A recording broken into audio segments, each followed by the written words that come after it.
My name is Rob Wells. I'm the president of the global digital business for Universal Music Group. The definition of the global digital business for music is essentially every transaction that takes place from the digital economy where consumers are transacting with a service where they can either access or purchase music directly.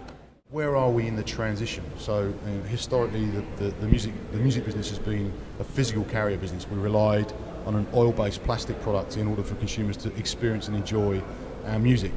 The transition of the industry is going to go from the plastic product, the CD product, and into the pure digital form of music. So you're actually paying for the stuff that comes out of your speakers rather than paying for something physical that you buy in a store. And the transition has been ongoing probably since 2000, and it will go on for at least another 5 years. And I guess the transition will be complete when 95% of all revenue is coming from a digital source. And even in a purely digital world, there will still be a need for atomic product, but the atomic product will be based around artifacts and collectibles. So consumers will still buy physical goods, but it will be box sets, it will be plectrums, it will be USB drives, but there'll still be a physical manifestation of product in the music industry. There'll still be value adds. I mean, ultimately, we're in a business where what we produce and what the consumers ultimately buy is a creative thing, the art form, and excuse me, it's up to the artists and the creative community to be as creative as possible through the process of producing their work.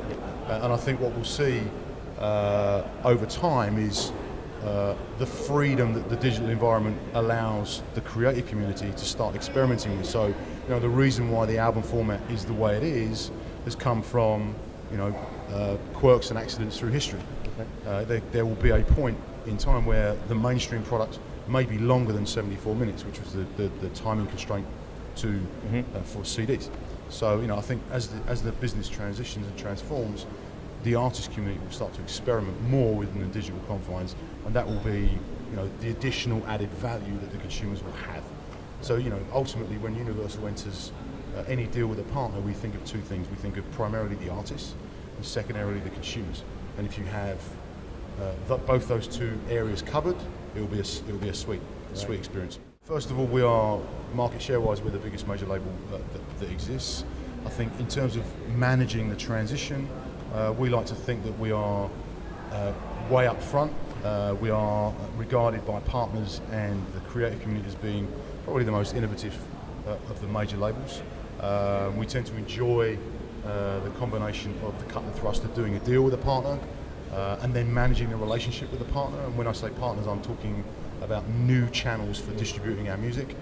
And there's new things that are being thrown up every month from new services, and some of the great new things that are coming around the world are services like Spotify and Deezer and Audio. Obviously there's the Apple iTunes service, which is expanding on a global basis. I think, and Universal's been at the forefront of all of these expansions and the rollout plans and everything. So we're firmly in the lead. Asia's quite a special region in that some of the markets in Asia have basically jumped straight to digital. There was such a piracy problem throughout some of these markets that we didn't actually have a viable physical business. It's definitely a kind of I referred to the region yesterday as a kind of a petri dish. Over the last 5 years, we've been doing lots of experimentation here with new models.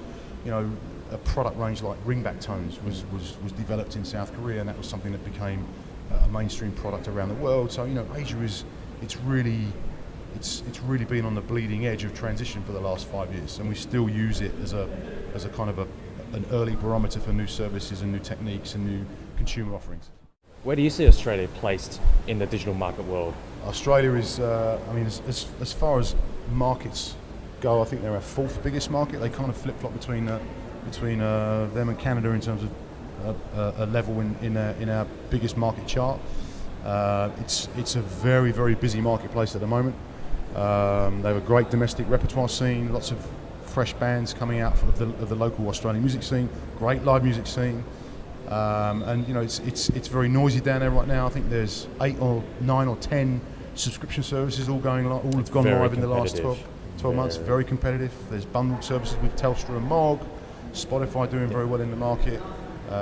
So I think Australia is one of the most exciting places that I know on the global scene at the moment in terms of development and new services, and that there's still a reasonably good physical business as well. So don't underestimate the likes of JB Hi-Fi and other high street retailers as well. So it's in a good place.